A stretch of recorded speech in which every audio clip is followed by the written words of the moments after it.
I'm not sure I'm hitting the target 100% in terms of stoop stories this morning. Stoop stories, I think the idea is to speak about things that you can relate to.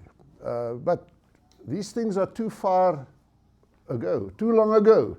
You wouldn't know the people. Maybe some of your forefathers, I don't know. But on the other hand, it's very comforting to know that I can say what I want to say about these people, because I probably won't be offending any one of you. It's too far way back. But nevertheless, it's our town. It's a wonderful, in inverted commas, a wonderful, courageous, adventurous, dreadful time. So let's walk through this time through the eyes of one person, Adriaan van Jaarsveld, who's probably the one who saw most of the early happenings and who lived through most of it. Okay. Most of you know me, and you know that I can't speak about anything unless I do a little bit genealogy beforehand. Adriaan van Jaarsveld was born near Piketberg. It's just south of Piketberg, between there and a place called Verloren Vallei. He was one of 6, 7, 8 children, somewhere there, like the custom was. He was the eldest son.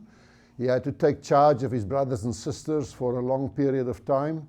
Piketberg was one of the towns up at that time at the sort of Namaqualand frontier. So they also had a fair share of frontier problems, just like Graaff-Reinet had, mostly against the sun. Cattle raiding, reprisals, commando life, military prowess, horses, guns, all those sorts of elements which we all know about. That was very real in the time of Adriaan van Jaarsveld growing up. At the time, the custom was that if you became a man, a male, became 16 years old, you had to report within 6 months to the authorities. You had to sign up, and they registered you as an adult male. And you had to, you plead an oath, is that what you say? You had to plead a military oath, your schutterseed that they talked about. Adriaan van Jaarsveld didn't do that. He didn't care much about that. He only did that at the age of 21. Which was highly unusual. Nobody has been able to figure out exactly why, and he never himself said anything that we know of about that. But he just pitched up 5 years later to Stellenbosch, under which Piketberg then resorted. And he said, here I am. He signed up, and they said, well, that's okay, but you have to pay the fine according to the law because you're 5 years late. And he says, no, I won't. And that was the end of the story. We never knew what was the upshot. But it does show a little streak of rebelliousness of this youngster that for some reason decided, okay, that's just a little on the side. He was born in 1743, and he left his home after that incident, shortly thereafter, we think.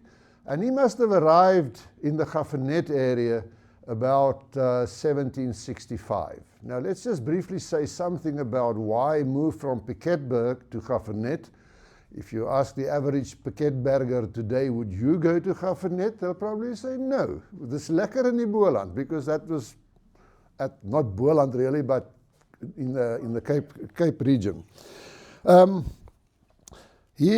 just want to say something about the Eastern expansion. That is quite an interesting phenomenon. For more than 50 years, all of the, let's call it the European presence, was confined in and around Stellenbosch, Paarl, Cape, in that area. The first lone farm, people moving east of the Hottentots Holland, in other words, if you go over Salori's Pass, the first farmer on the other side of Salori's Pass was only issued in 1708. That's after 50 years of being in the Cape. But then things moved rather rapidly. I have some dates here. In the government, well, first of all, the trekboers moved on as quick as they could. In 1744, the first trekboers were already at the Gamtoos.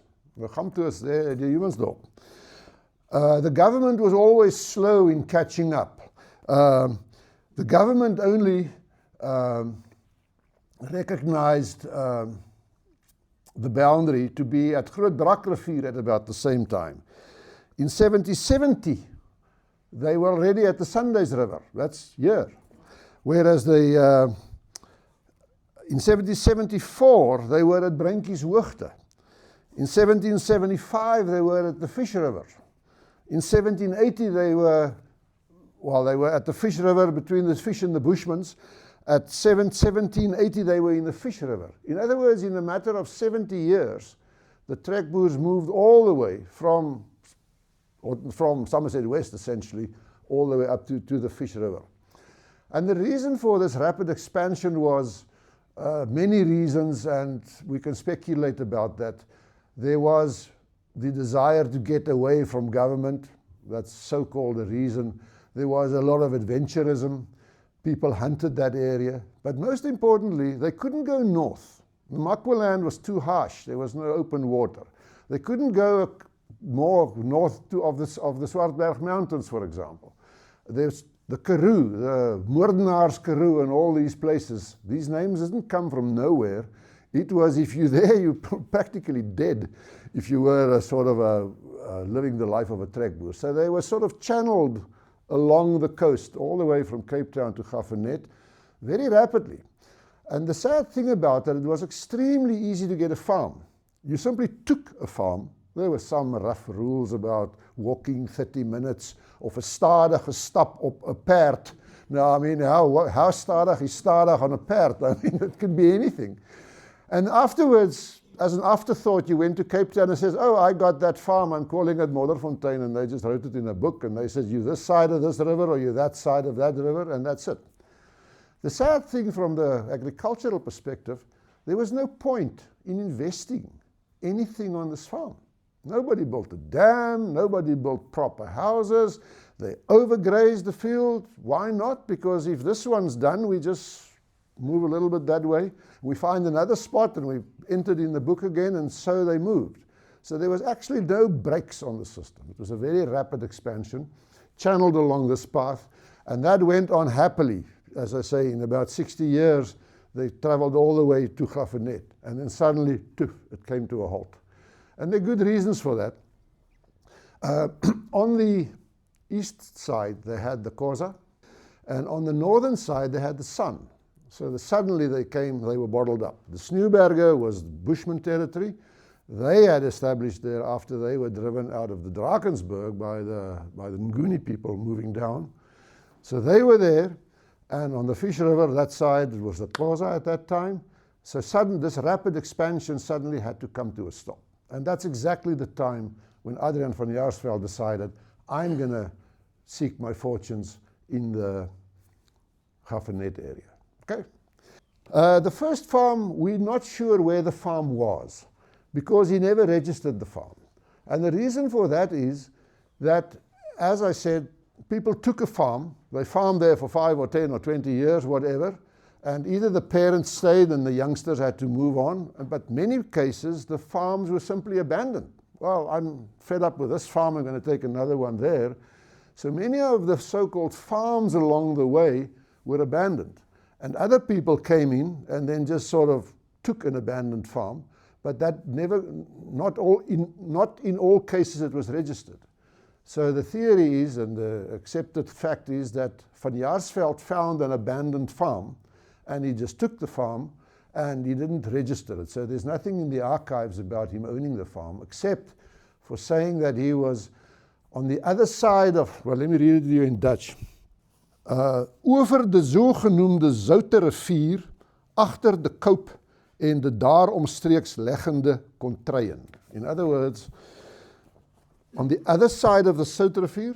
Now, where's the Zoute rivier? The Zoute rivier, if you draw a line from Beaufort West where it starts, and it's almost a straight line all the way down to the Beervlei Dam. That's one of the two rivers feeding the Beervlei Dam. That's the Zoute rivier. So is this side of the Zoute rivier. The Koop is the area in the north and the east of Beaufort West. So we know where that is. So it's the Koop and the omliggende Kontreien. So we must think he must be somewhere between Maritzburg and Beaufort West, somewhere in that region. He took his first farm. He was then, we think it's about 1765 because wasn't recorded at the time. We don't have an exact date. After 1765, he went back to the Cape and he married Anna Maria de Beer. She was, I think, 3 years younger than he was. She was 21, he was 24. They married and eventually they also ended up having 8 children. Some sources say 9. It may have been a 9th child lost at childbirth or something to that effect. But on the genealogical sites I find 8 names, children of this couple. So at the Soutrivier, he was there for 2 years. In 1767, they appointed him as a so-called Veldkorporaal. Now, once again, I have to say a little bit about how the governmental authority worked at the time. To say it worked is a stretch, but anyway, how it was at the time. You had essentially 3 ranks of authority, military ranks. The lowest one was a Veldkorporaal. Then the next rank up was a Veldwachtmeester. And then the next one was a Veldkommandant. Now most of you will say, hey, what about the Veldkornet? The Veldkornet is a later invention. At that time there was no such thing as a Veldkornet. I'm not sure how you say that in English. It's a field cornet or what you... Anyway, that term didn't exist at the time. In the very sparsely populated regions, it was okay just to have a Veldkorporaal. There were not so many people, things were very much in flux. Where it became slightly more established, the people were elevated to be Veldwachtmeesters, that was the next rank. And if there was a major military action planned, where a large region had to be coordinated, then they appointed a specific Veldkommandant to take charge of this lot. In other words, in 1767, while living at the Soutrivier, or wherever it was in that region, Adrian van Jaarsveld was appointed to be a Veldkorporaal. And that gave him, it was not a commission that you called upon, do this and do that. It was a permanent position in the way, just like a Veldkornet later on. He had to sort of keep track what was going on. He got sometimes instructions. People complained about somebody stole my cow or whatever. They had to resolve smaller disputes. In other words, the closest we can get to a public servant in those years that you could find. That was Adrian van Jaarsveld in 1767. What do we know about him more? His first child was born in 1769, in other words, 2 years after that. And after that, for the next 20 years or so, about every 2-3 years, there was a child. So their last child was born in 1792. But we'll get there in a while. While he was a Veldkorporaal, for the first time he became militarily, yes, involved with the sun. That region then was, there were no Xhosa in that part of the world then. It was all the sun, and there was a resistance. I mean, you can imagine the farmers and the sun competed for the same resources. They both hunted, and they both needed open water, so there was an obvious clash. And this typical frontier situation started, which you find throughout history, throughout the world. You have different groups competing for the same resources in a region which is not very well governed. There's no clear authority, there's no common law, and all these things that go along with frontiers. So that was when, for the first time, Van Jaarsveld became as Veldkorporaal. He had to lead some military or some reprisal raids against the sun in the mountains around Beaufort West and towards the Sneeuwbergs further to the east. He didn't stay at Soutrivier long. In 1770, he decided to move on. So he was only there for roughly 5 years, 3 years as Veldkorporaal, and then he found a next farm. And that is in the Upper Sekoe River, and I'm battling with these farms. Some of you can possibly help me, or if you know something, tell me afterwards. It is recorded to be at the Upper Sekoe Rivier. Now, my understanding of it, if you go towards Middelburg and you crest Loodsburg, all the rivers this side of Loodsburg drain into the Sundays and drain to the south. But if you just go over Loodsburg, then you have rivers, of course, draining to the north towards the Orange River. And there it runs down and it joins the Gariep Dam. Not the Gariep Dam, the, what is it, PM Kala Dam, what's the current name? So that's at the Sekwe River, and he found his first farm there, and the farm was called De Klaverfontein. De Klaverfontein, Klaver spelled with a C, but that's a typical Dutch, early Dutch way of spelling it. I couldn't find the Klaverfontein on any of the maps that I have, so it's supposedly some must have taken another name. He took that farm in 1770, and while I'm on farms, in 1773, he took a nearby farm called De Zoete Rivier. Now, De Zoete Rivier, there are some farms, Zoetvlei and Soetevlei and Soet, a lot of Soete. They're sitting in a small area there, and I'm assuming that Zoete Rivier van Jaarsveld's farm must have been one in that region. Anyway, it gives you a sense of where he was. He was in the north of Gaffernet, and he was right in the teeth of the Sun problem area. Okay, and that led, that made him very closely and very intimately involved with the Sun. And I'll speak about the Sun a little bit later. He was promoted in 1774. He was promoted to Veldwachtmeester. In other words, he got the higher rank, not Veldkorporaal anymore, a Veldwachtmeester, because there were so many problems.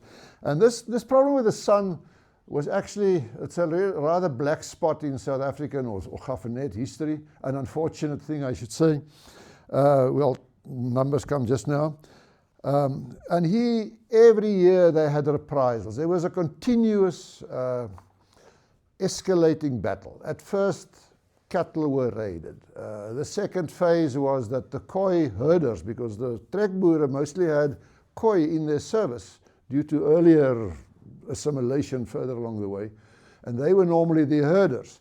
And later on, some of the herders were murdered, and a few years later, their homes were attacked. So it was just escalating and escalating. And Van Jaarsveld and his farming group, of course, they retaliated more and more and more aggressively. It came to a big, sort of a high point in 1775, where they decided, hey, we have to do something about the Sun. And they actually commandeered all the farmers from Piketberg all the way, the full northern border of the then sort of colonial area. And they appointed a Veldcommandant, Opperman, to say, you lead this lot. But he was quite useless. He was elderly, not because, I shouldn't say that. He was not useless because he was elderly. He just happened to be elderly as too, and he didn't have the energy that it takes to do this sort of thing. So they worked in one big concerted effort, and to try and, I guess, chase them away, eliminate. There's a lot of bad motives mentioned sometimes, whether they really want to, whether it was a genocide or whether it was just an afskrikmiddel or whether it was a verdryf hulle or whatever it was. In that process, recorded are something like 500 Sun were killed and about 300 of them were taken prisoner. But the point is, it wasn't successful. The Sun was quite, in a way, heroic and tough. They resisted this quite fiercely, and they were very mobile, and they simply moved there and back. An interesting fact to me picked up was that whereas normally the commando action was in summer, where you had more light and easier, not so cold, sort against the Sun, they did it in winter. Why? Because that was the only way they could find the Sun. Because the Sun had to make fires to survive the harsh winter cold. So they said, waar is die rook? Waar is die vlamme? Waar is die vure? So in winter they had a fighting chance. They actually could they could find the presence or sense the presence of the Sun simply by the fires, which they had no other choice but lighting, otherwise they would die of the cold. So not a particularly easy time. It wasn't the B&B you would go to when you go to Cape Town next year. Yeah, let's just talk about the sun. I said I would talk about the sun briefly. I think we ignore the sun as if it didn't exist. Now, all these numbers that I have, it's not many numbers, but they are reviewed regularly, and there's a lot of reasons why you can say, I don't believe these numbers, and you're probably right. But these guys somehow are sort of narrowing down the possible numbers. So I'm going to give you the latest research. Incidentally, was done by a person in Hawaii, University of Hawaii. For some reason, you work that out, why a person in Hawaii would find this to be a wonderful research topic. The estimate is that in 1652, when van Riebeeck arrived, there may have been about 30,000 Sun people living in the Cape Colony of what we call Cape Colony today, or used to call. From 1770, now that's exactly the year that Gaffernet roughly was established, up to 1798, they estimate there could have been 10,000 of them killed and about 3,000 taken prisoner. Now the prisoners were mostly children and women as laborers. You know, there would be a war or a reprisal raid, and some men were killed, mostly men were killed, and some of the kids or the women would be taken in with the families and became servants or herder boys or whatever. In the Gaffernet district alone, and Gaffernet district was a large part then, of course, of the Cape Colony, but it wasn't all of it. From 1786, that's when Gaffernet started as a magistrate district, to 1795, there were about 2,500 Sun killed and about 700 taken prisoner. In the same period, there was about 300 Khoi herders were murdered or killed while looking after the cattle by the Sun. So it was not only a one-way thing, it was a real dirty and an ugly conflict. I don't know how many of you are aware of it, but there is a little monument if you drive out towards Port Elizabeth on the hill there on the right to the Sun genocide. Firstly, it's such a pity that that monument is so out of place in a way. And secondly, that it's in such vandalized to the extent that it is. Because I think we all also have to just nod our heads towards the terrible history that the Sun had in this area. And I wish we could do something about that. Move the monument or make it more visible, because most Gaffernetters do not know about that monument. I get calls regularly from the tour people that says, where's this and where's that and where could I find this? And it's surprisingly how often they didn't know about our own Sun monument. I don't even know when it was erected. Somebody of you may know, but I think it wasn't too long ago. I was going to say it's not long ago. Okay. Okay. Let's get back to Van Jaarsveld and the Gaffernet district. We in the Gaffernet district, this Sun War, as I say, it actually eventually, you can say it came to an end close to 1800. But the high point was in the mid-70s, and then it sort of continued all along, and then it sort of fizzled out by 1800. There was almost no Sun war anymore. Van Jaarsveld wrote many reports as the Veldwachtmeester in that area, living right there in the Sneuberg. That was where the heat of the battle was. He wrote many reports to the Cape, and Gaffernet then wasn't a district, it was still resorting under the magistrate of Stellenbosch. So when he wrote a letter to the authorities, it went to Stellenbosch, the Landros of Stellenbosch. And he wrote quite a few reports about that period. That's why we know quite a bit about the Sun warfare. And he said, guys, we need help. You better do something. We can't deal with this, and we're going to have to leave the farms. And he kept on repeating the warning, and they said, oh, what?